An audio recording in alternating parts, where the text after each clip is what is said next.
quirúrgica en Washington y la Florida han calculado cómo infligir el mayor daño posible a las familias cubanas. Estados Unidos persigue y ha tratado de impedir los suministros de combustibles y lubricantes a nuestro país, acción que parecería impensable en tiempo de paz. En un mundo globalizado no es solo absurdo, sino criminal prohibir el acceso a tecnologías, incluyendo equipamientos médicos que tengan más de un 10% de componentes estadounidenses.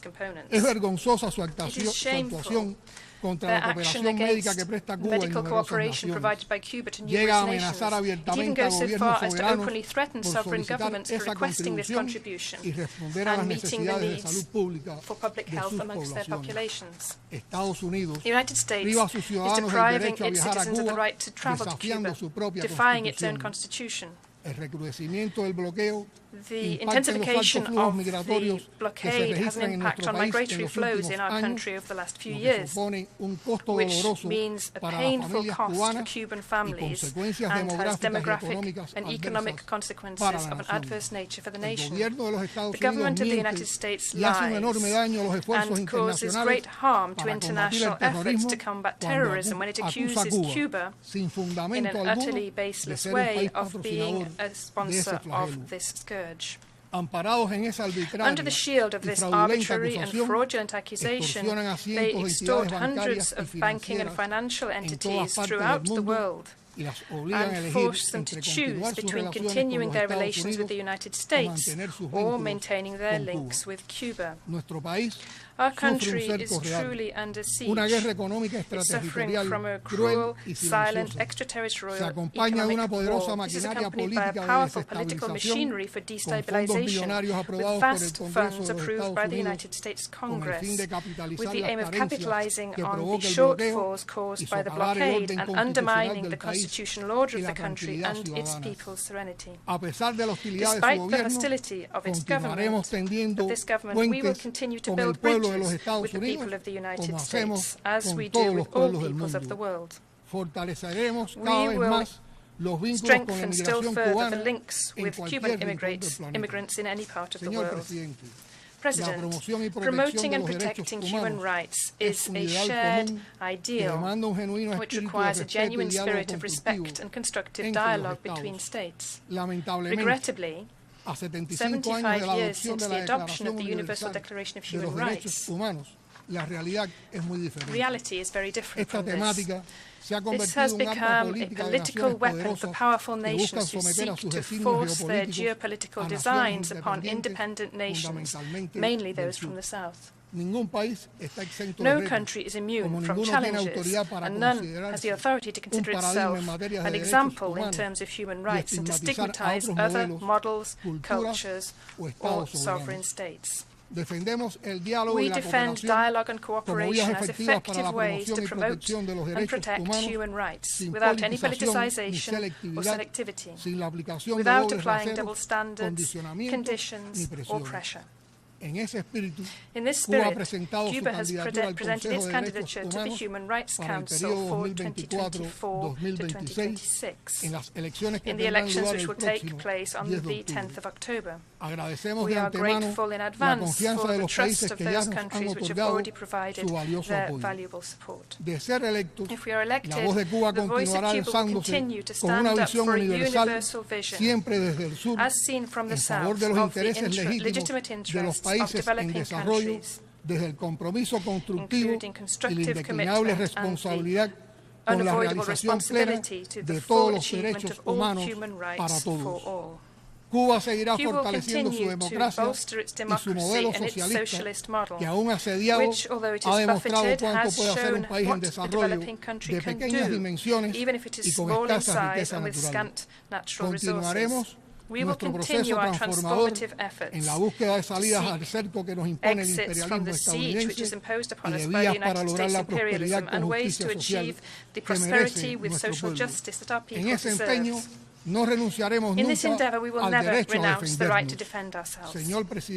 President, distinguished heads of delegation and other representatives, I conclude by extending an invitation to all of you to work to overcome differences and to address shared challenges urgently.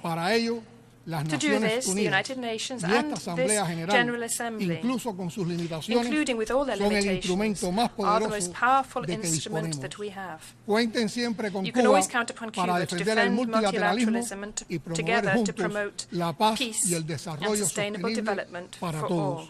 Siempre será un honor pelear por la justicia, compartiendo las dificultades y los desafíos con los pueblos del sur, dispuestos a cambiar la historia. Y venceremos. Muchas gracias. We will prevail. Thank you very much.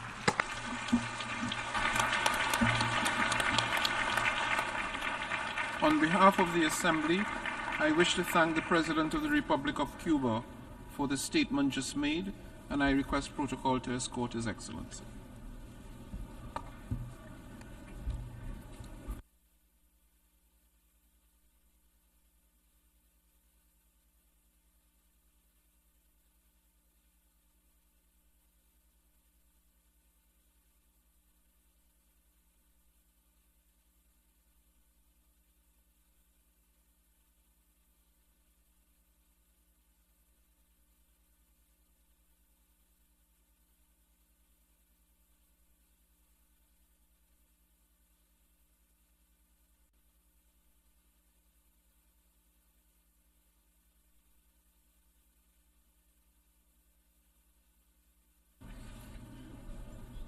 The Assembly will hear an address by His Excellency Recep Tayyip Erdogan, President of the Republic of Turkey. I request protocol to escort His Excellency.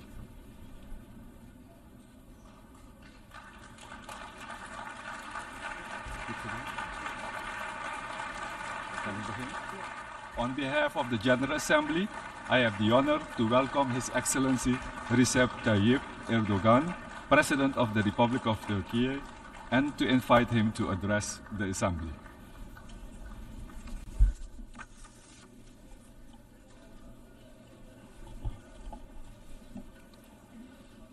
Sayın Başkan, Distinguished President, kıymetli devlet ve hükümet başkanları, heads of states and Sayın governments, Genel Sekreter, değerli delegeler, sizleri şahsım, ülkem ve milletim adına en kalbi duygularımla, saygıyla selamlıyorum. Birleşmiş Milletler 77. Genel Kurul Başkanlığı'nı başarılı bir şekilde tamamlayan Sayın Köresi'yi tebrik ediyor. Bu görevi devralan Sayın Fernandez'e başarılar diliyorum. Güven ve dayanışma içerikli bir temayla toplanan 78. Genel Kurul'un tüm insanlık için hayırlara vesile olmasını temenni ediyorum. Dünyamızın geleceği konusunda geçtiğimiz yıl burada yaptığımız değerlendirmelere kıyasla daha iyimser bir tablo çizmek maalesef mümkün değildir. Karşımızdaki fotoğraf küresel ölçekte giderek daha fazla, daha karmaşık, daha tehlikeli sınamalarla karşı karşıya olduğumuzu gösteriyor. Kendi ülkemin güneyinde, kuzeyinde, doğusunda ve batısında pek çok çatışma, savaş, insani kriz, siyasi çekişme ve sosyal gerilim yaşanıyor. Küresel ekonomik sorunlarla birleşerek sürekli büyüyen bu sınamalarla baş etmek her geçen gün daha da zorlaşıyor. Avrupa'nın doğu sınırlarında yaşanan savaş, yol açtığı insani trajediye ilave olarak ekonomiden güvenliğe, enerjiden gıda güvenliğine her alanda ciddi sorunlar ortaya çıkardı. Suriye ile Kuzey Afrika ve Sahel bölgesinde vekalet savaşlarının aracı haline dönüştürülen terörizm, kırılganlığı hızla artan uluslararası güvenlik iklimine onarılamaz zararlar veriyor. Küresel güçlerin ihtiraslarını kullanarak büyüyen terör örgütlerinin faaliyet alanları, teknolojik gelişmeler ile kötüleşen sosyoekonomik şartlardan da istifadeyle adeta bir salgın gibi geniş coğrafyalara yaygınlaşıyor. Yabancı karşıtlığı, ırkçılık ve İslam düşmanlığının yeni bir krize dönüşme emareleri son bir yıldır endişe verici boyutlara ulaştı. Dünyanın hangi köşesinde yaşarsak yaşayalım, iklim değişikliği ve buna bağlı doğal afetler artık günlük hayatımızın bir gerçeği haline gelmiştir. Türkiye, 6 Şubat 2023 sabahı gerek büyüklüğü, gerek etkilediği alan itibariyle Sayın Genel Sekreterin ifadesiyle yüzyılın en büyük doğal afetlerinden biriyle karşı karşıya kaldı. Birleşmiş Milletler dahil uluslararası toplumun yardım çağrımıza ivedilikle verdiği cevabın samimiyetini, fedakarca sergilenen çabaları ve ülkemize sağlanan cömert desteği unutmamız mümkün değil. 50 binden fazla insanını kaybettiği, 850 bin yapının kullanılamaz hale geldiği, milyonlarca insanı barındıran şehirlerin adeta yerle yeksan olduğu bu kara gününde ülkemize gösterilen dostluk bizler için önemli bir teselli kaynağı.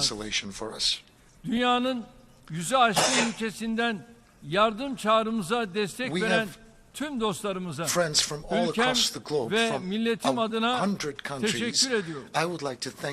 Depremin yaralarını sarmak, şehirlerimizi bir an önce ayağa kaldırmak için çalışmalarımızı yoğun bir şekilde sürdürüyoruz.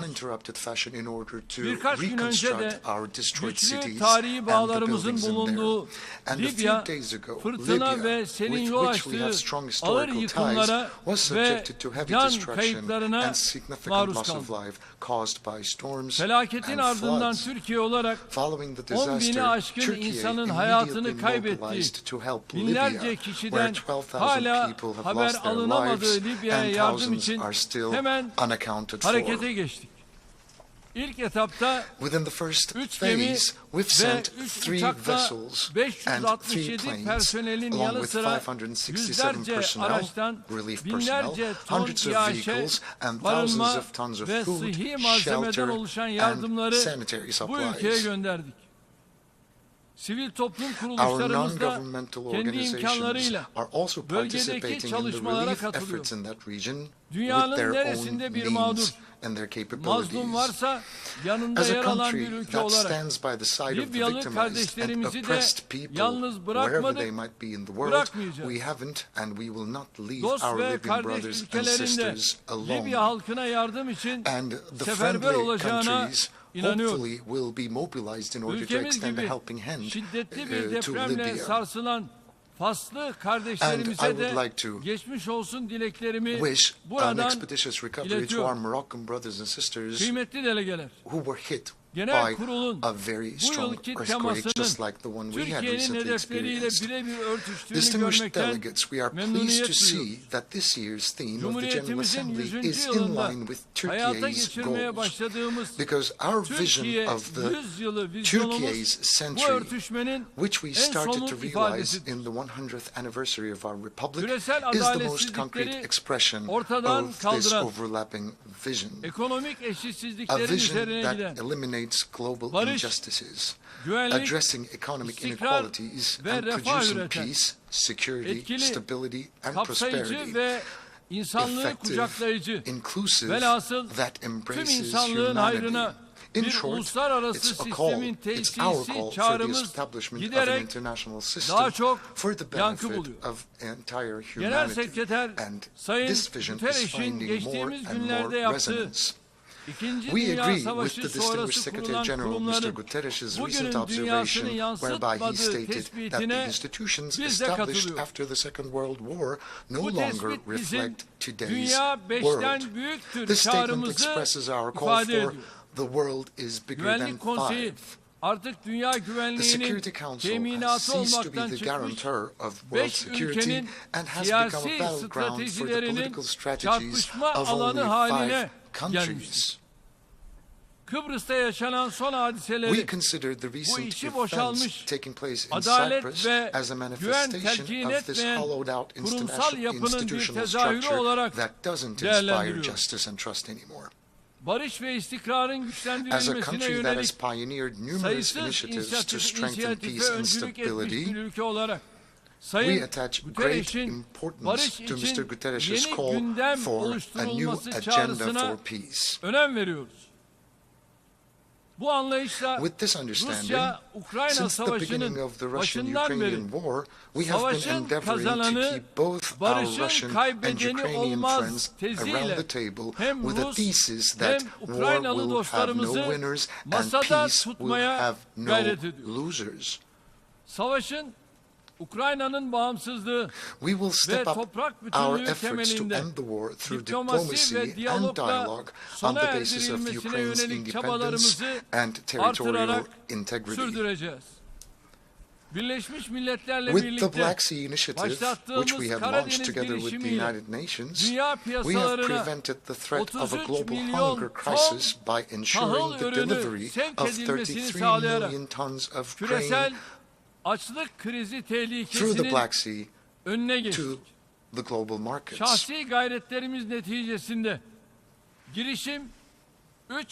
However, the failure to implement this agreement in all its elements has left the world facing a new crisis. This initiative had been extended 3 times, in part with my efforts. Küresel açlık tehlikesiyle karşı karşıya bulunan coğrafyalara uzanan bu insani köprünün humanitarian bridge that extends to the countries that are in dire need will hopefully benefit from our arrangements and from our negotiations. We have a new plan whereby another 1 million tons of grain will be released to the countries in dire need around the world.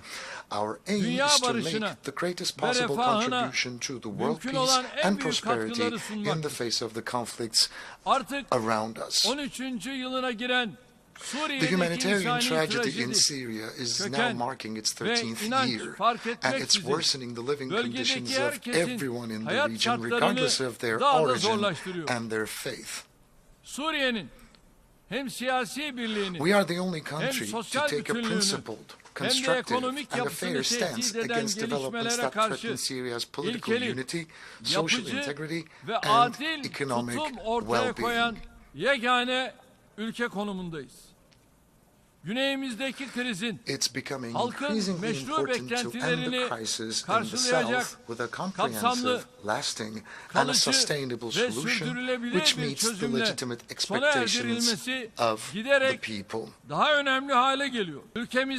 The devastating impact of the February 6th earthquakes, which affected 14 million people in our country, was also deeply felt in Syria.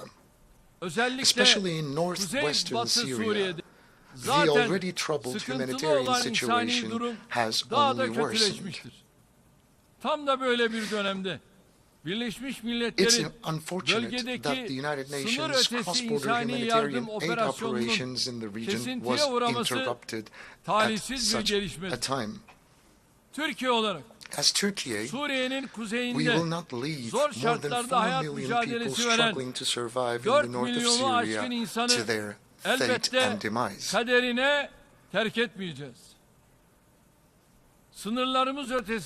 As the construction of the settlements we lead beyond our borders are completed, we will continue to encourage the return of the refugees in our country to these settlements, excuse me.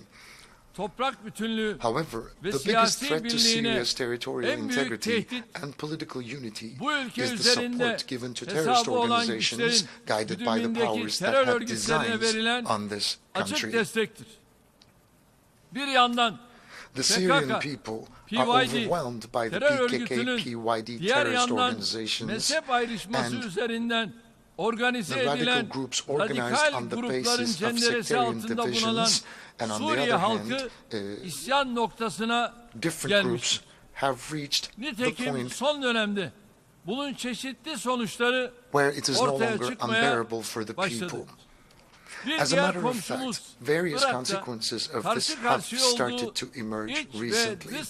Iraq, another neighbor, is also making sincere efforts to overcome the internal and external challenges it faces.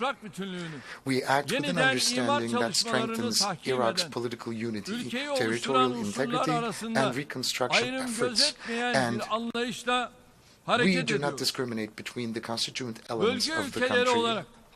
hayata geçireceğimiz kalkınma yolu projesiyle As the countries of the region, the path to development will be established so that the regional integration will be ensured. The games of those who cling to the Daesh excuse every time they're in trouble in the region have now been all but exposed. As the leader of a country that has actually fought the biggest battle against Daesh, inflicted the biggest losses on this organization, and knows the realities in front of and behind the problem, I want to speak very clearly and frankly. We are sick and tired of the hypocrisy of those who use Daesh and similar organizations as a front to their own political and economic interests in the Middle East, North Africa, and Sahel, but especially in Syria and Iraq. We're tired. The threat in these regions is not only confined to Daesh. The real threat is the terrorist organizations, paramilitary groups, mercenaries, and local elements that are used and that are being nurtured as tools of proxy wars. And whoever pays the highest price will use these elements. Despite this reality, countries that continue to work with terrorist organizations for their own political and economic interests have no right to complain about terrorism and its problems as an extension. In such a world, no one is safe. Whether they live right next to a conflict zone or far away on the land surrounded by oceans. Nobody can be safe. That's why we say that under the auspices of the United Nations, we must rapidly restructure the institutions charged with ensuring the security, peace, and prosperity of the world. We must build a global governance architecture that is capable of representing all origins, beliefs, and cultures in the world with its geography and demographies. In conclusion, we say once again, with all of our hearts, the world is bigger than 5, and a fairer world is possible.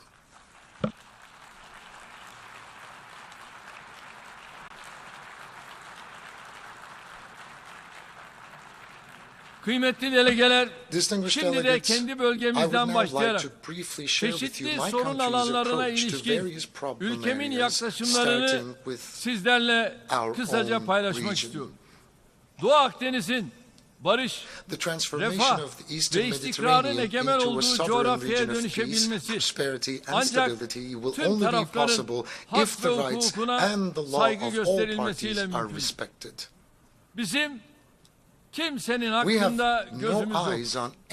Kimsenin de haklarımızı yok saymasına müsaade etmiyoruz, etmeyeceğiz. Kıbrıs meselesinin ortaya çıkmasının 60. yıl dönümündeyiz. Kıbrıs Türk tarafı, Kıbrıs meselesinde adil, kalıcı ve sürdürülebilir bir çözüm bulunması için daima samimi gayret göstermiştir. Bu çözümün artık federasyon modeli temelinde gerçekleşemeyeceği herkesin kabul ettiği bir gerçek. Uluslararası toplumu bunu kabullenerek Kuzey Kıbrıs Türk Cumhuriyeti'nin bağımsızlığını tanımaya, bu ülkeyle diplomatik, siyasi ve ekonomik bağlar kurmaya davet ediyoruz. Adadaki Birleşmiş Milletler barış gücünden de sergilemekle mükellef olduğu tarafsızlığa titizlikle riayet etmesini bekliyoruz. Zaten itibarı zedelenen bu gücün Kıbrıs'ta yeni bir itibar kaybıyla karşı karşıya kalmasını istemeyiz. Köklü tarihi ve gönül bağlarına sahip bulunduğumuz Yemen'deki durum bizi derinden yaralamaktadır. We have strong historical ties with Yemen, and we hope and pray that this problem will be settled once and for all through unquestionable respect to the territorial integrity and unity of Yemen.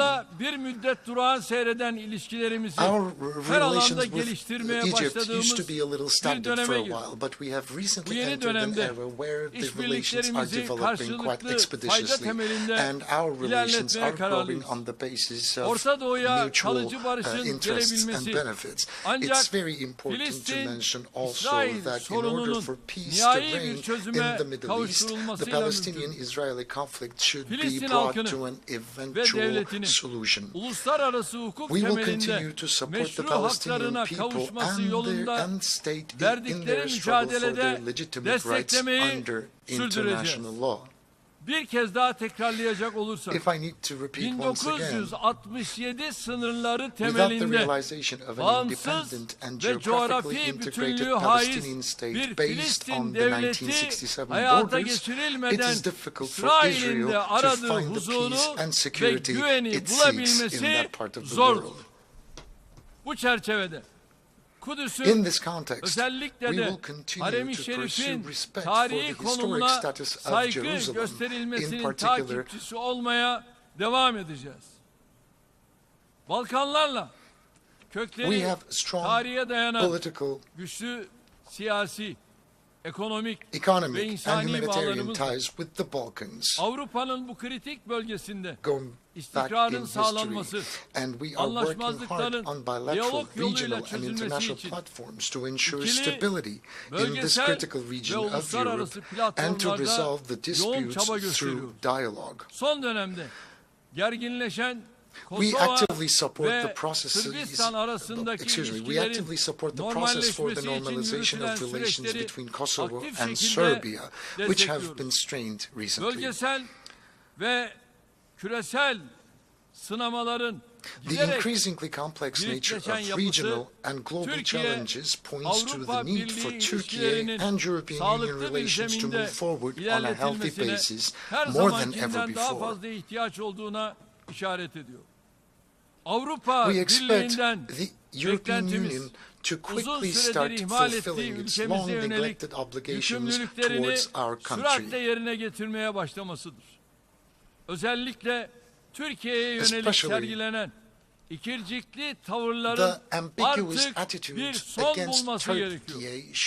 Latin Amerika ve Karayipler coğrafyası, insani dış politikamızın tüm unsurlarını harekete geçirdiğimiz dostluk bağlarımızın her geçen gün kuvvetlendiği bir diğer bölgedir. Önümüzdeki dönemde bu ilişkileri Türkiye, Latin Amerika ve Karayipler ortaklık politikasına dönüştürmeyi hedefliyoruz. Kuruluşunun 60. yıl dönümünde On the 60th anniversary of its establishment, the African Union is a monumental symbol of the continent taking its destiny into its own hands and standing up. Afrika'nın sorunlarına The process that started with the will to find African solutions to African problems has turned into one of the most important developmental projects in the world. To accompany Africa on this path, we have crowned our ties of friendship with the continent with a strategic partnership. Afrika Birliği'nin bizim de çok güçlü destek verdiğimiz G20 üyeliğini memnuniyetle karşıladık. Bununla birlikte Sahel bölgesinin ciddi siyasi, ekonomik, sosyal ve güvenlik sınamalarıyla yüzleştiği bir gerçektir.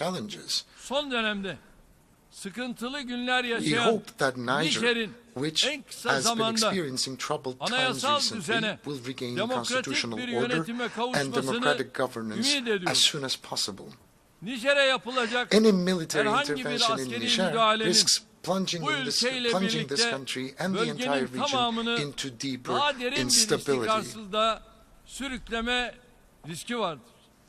Yeniden Asya girişimimiz, ata yurdumuz olan Asya ile ilişkilerimizi karşılıklı yarar ve ortak öncelikler temelinde daha da ileri taşıma irademizin sembolü haline